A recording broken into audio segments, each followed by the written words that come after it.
Conor, thanks for joining us. Thank you for having me. It's always a pleasure, Mr. A. Davis. Thank you, Mr. McGregor. I'm going to take you back to UFC 189, first of all. Arguably one of the most significant nights of your fighting career. The biggest night of my fighting career, the biggest night of the company's career, the biggest night in the history of the game. There was a moment at the close of the fight with Chad Mendes where you went to your knees and there were tears in your eyes. There was a lot of emotion. Tell me about what you were going through in that moment. What happened? You would not understand the amount of adversity I had to conquer to make it to that octagon that night. World tours I went on, the amount of media obligations, the amount of times I felt like I was a monkey in the zoo, locked in a cage, and they feed me a banana and tell me to dance. So I overcame a lot of adversity and a lot of hard work to get to that octagon. And then you're talking what it was. You're talking of the arena, you're talking of the weigh-ins the day before, the amount of people that came out and traveled. Like I said, post-fight, that stands to me, Gareth. I'd never, ever forget that. I'm grateful for every single person that's been supporting me on this journey. And then the gold belt, the real check. Now it's the real check. The rest aren't real checks. This is the one where I can do what I've been dreaming of doing, giving back to the people who have given so much to me. That is why the emotion came out of me. I know you lived with Mum and Dad for a long time. You're very, very close-knit family. There's a lot of love in your family. You know, you're the apple of their eye, I mean, of your whole family. I understand that you gave back to them after your last fight as well. In my home, like many other homes in Ireland, the real stress and the real fights come from the mortgage, come from the stress of home. A lot of people are getting evicted from their homes around here. So that's something that I've grew up with. That was a big stress in my family. It caused a lot of stress, so I just wanted to give it back and help out and just do that. And my mother and father are still young. Now they have their feet up, they can relax, they are in a new place, so it's good. That's something I always dreamed of. I always visualized what giving would feel like, giving to people who have given to me, what that would feel like. I always dreamed of just showing up one day and be like, here. And that would always give me like good feelings. When people ask you about pressure and pressure you face in your life, in your career, you always say that you enjoy that pressure. What pressure? There was a lot of pressure on you, whatever you say, whether you don't feel it. You delivered because you delivered on a promise. You delivered against a secondary opponent. Was the bookie's favourite? Who was the bookie's favourite? I was the favourite against Jose, but when Chad got replaced, he was the favourite. The whole industry thought this was the one. He's not going to overcome this. I smiled at myself and I went in there and KO'd Chad inside 2 rounds. Maybe previous, when all the stuff is going on, all the obligations, the injuries, the hours that you're away from your comfort. But when you're in it and you're there, when you've made it to the octagon, I feel free. That's why I'm saying I don't feel pressure on fight night. I don't feel pressure when I make that walk. Someone asked me what it's like when I make that walk, what it's like when you walk out into that arena, and I swear on my life, when I walk out to that arena, I honestly feel like I'm unshackling chains off of me. Do you know what I mean? I feel like I'm chained and I'm carrying a cross or something. And then when I get to that octagon, I'm peeling it all off. And when I finally step foot in that octagon and place my bare feet on that special UFC canvas, I feel free. Now what I am doing this for is finally here. I'm not doing this for this. I'm not doing this for fake acting and pretending I can, you know what I mean? Trying to give emotion to some guy that wants emotion from me for a shot. I can't do that. I don't do this for that. But I understand that it's a double-edged sword and you must do that. I do it for the competition, to step foot inside that octagon, to have that feeling of freedom. So that is why I say I don't feel pressure in there. I do not. I feel free in there. You're giving everything you've got. You're in there to die. You're prepared to die in there. I am prepared to die in there, and I'm also prepared to kill in there.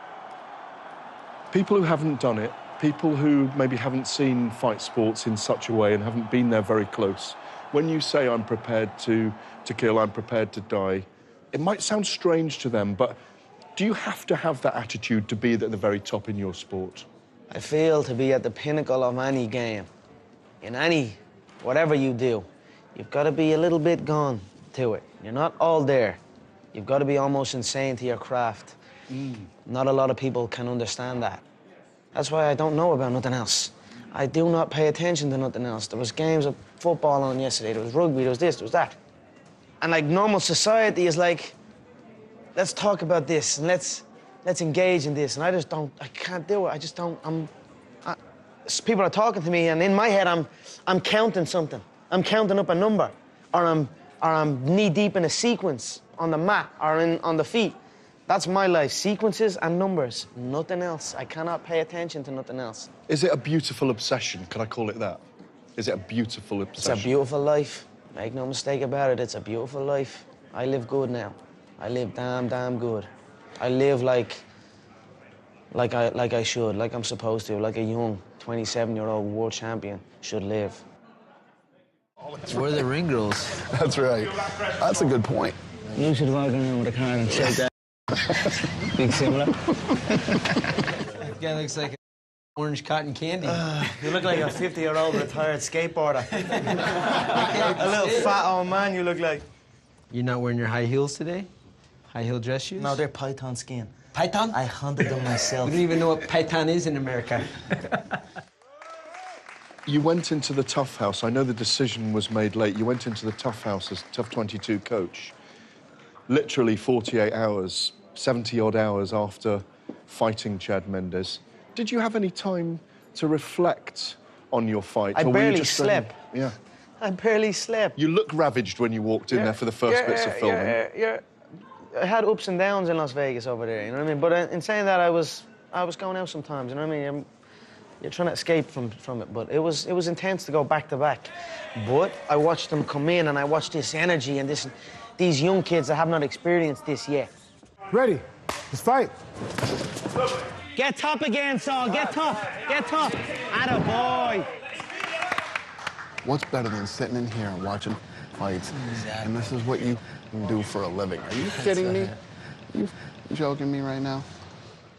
And I'm sitting there listening to him say that after like an hour before that thinking, I'm not even going to show up. I'm out of here. I've done what I had to do. I've raked in 60 million for them. I'll see you later.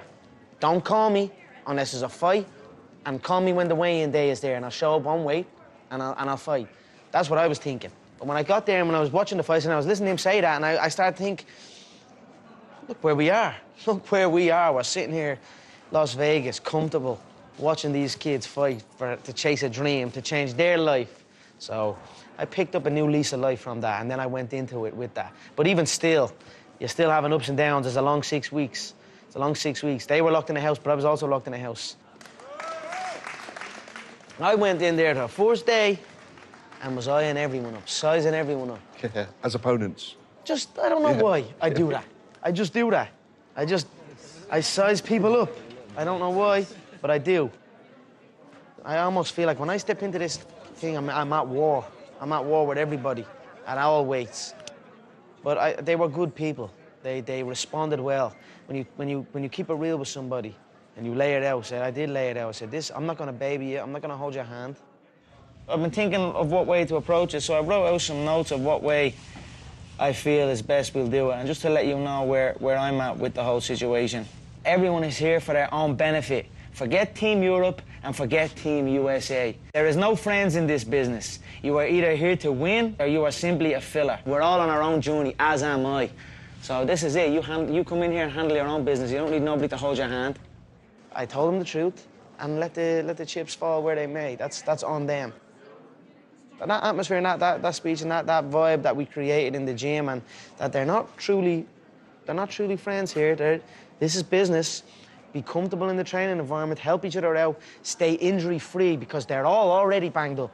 Every one of them had a banged up elbow, a banged up knee, a busted up foot, a busted up face. They only fought just to get into the house. So you can't take people from that, stick them in a house, bring them to the gym twice a day and let them thump the head off each other. They won't make it to the fight. You know what I mean? They're competing with each other in the gym, they'll be drained. By the time they step foot inside the octagon, they'll be flat. Their shots won't pull. They won't be able to pull the trigger like they usually would. So I pull the reins back off of doing that. Keep watching how they respond when it comes back around and it's team versus team. They respond like they should, like it's business. I love it. We got it done, and I enjoyed it overall. Love it. Looking good, boys, yeah? All right, I'm gonna take a picture of us all. That's a great picture, yeah? Smell that? Let's do it, brother. Smell that fresh Dublin air. Can I take you now away from Las Vegas and back here in Ireland? Take me home. Well, Take me home. you are home and you're fated here like a hero. You can't walk down the street now anywhere in Ireland without being known. How is it dealing with that? How is it having to give your time? Because there are so many people who know who you are. I'll tell you what, for a period of time, it was messing me up. I was like, didn't want to go nowhere. You know, not that I didn't want to go nowhere, but I just was like, it was always, it's an event to go somewhere. I can't just go somewhere and do something, and now I don't give it. Now I am going places, you know what I mean? Like when I was in LA and when I was in Vegas and we were planning on coming back and saying, right, this is gonna be insane coming back. I need to figure out how I'm gonna come back. And then I'm thinking, oh, it's gonna be too heavy. I can't come here and train, fight camp, and it's just gonna be too, like I'm in a fishbowl or something. Then I came back and I was like, I love this place. This is my home. When I walk into the gym, there's a lot of kids, a lot of things I have to sign, and people ask me to sign, take pictures. But that's okay. I helped build that gym. I helped build that place to what it is. That is my home. I feel comfortable in there, no matter what. Like, people will be sitting there videoing me, or I see that sometimes when I'm just sitting there and eating food, and I see a guy holding the camera like that, trying not to make eye contact with me, but he's videoing me eating food. And before I'd be like, I can't, that freaks me out, but now I'm cool with it. It's okay. It's Are they all good positives? problem. Is they all Yeah, positives, really? Yeah, it is all. I mean, not everyone's positive. Not everyone's, you know what I mean? Not everyone's happy to see a man succeed. As wrong as that is, but not everyone is happy to see another man succeed. So that maybe was in my head a little bit too much, and I kind of let that play into me a little bit. But now I put my feet up and I relax. I have a good team of people. I have a good setup. I feel free to go anywhere with no hesitation. Before I'd be like, all right, I want to go into town. I'd be like, you know what I mean? It's a bit too, am I ready to be, some people just drag out you and just, you know what I mean? Then that's a little bit heavy, but it's not too bad. People are understanding. Most, they're fans, you know what I mean? That's a great thing to walk down the street and see a little kid and he's a fan and he's shaking. And the other day we were in Nando's eating food and there was a girl sitting right there and I just turned around, she's bawling, crying. Like literally in tears, crying. Like I was something from One Direction or something. So it's good. It's a good feeling. You know what I mean? So I tell myself it's a good feeling, and it is a good feeling.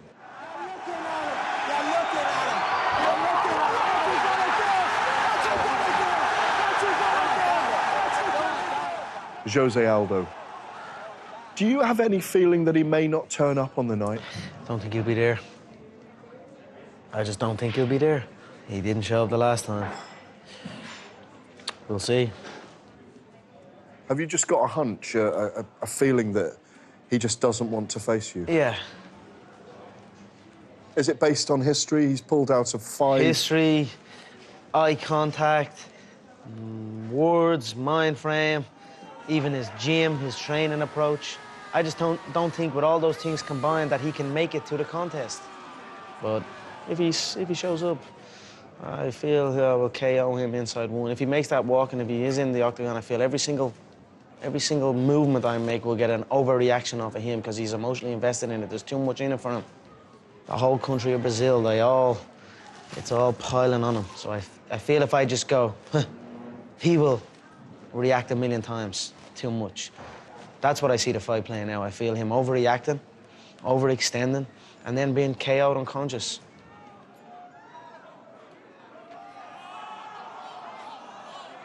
You're not the champion yet. I am the champion.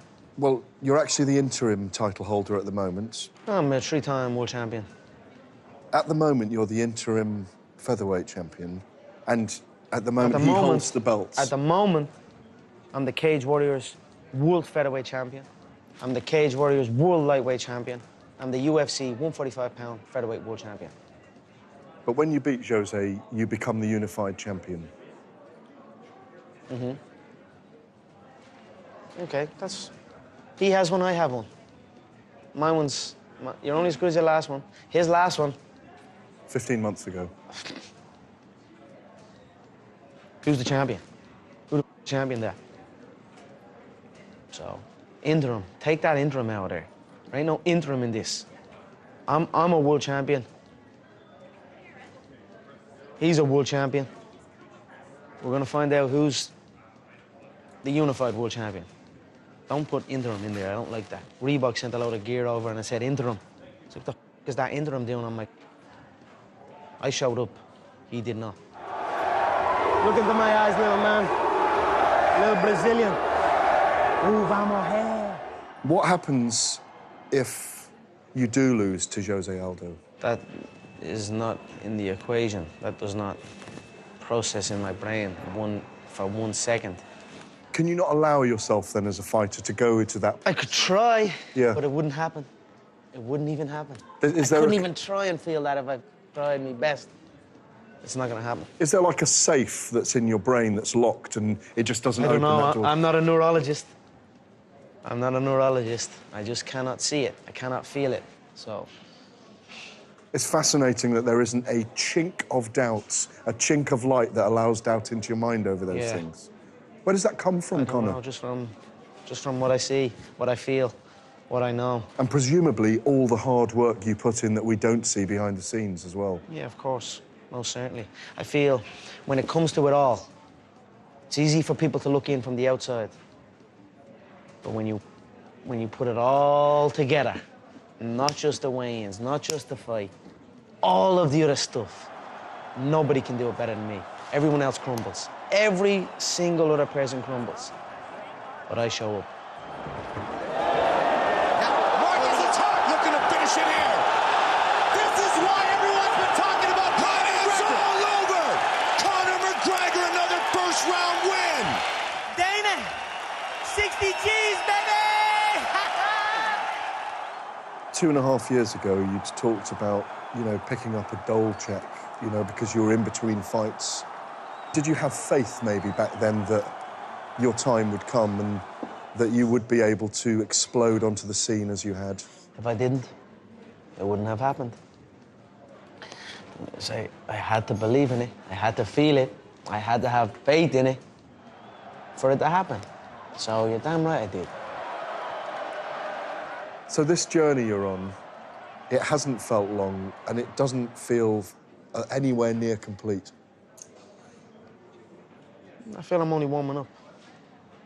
But on December the 12th, in the evening, when we're all leaving the arena and we're coming to see you at the press conference, what are we going to be saying and what are you going to be saying? You know what you're going to be seeing? Something nice.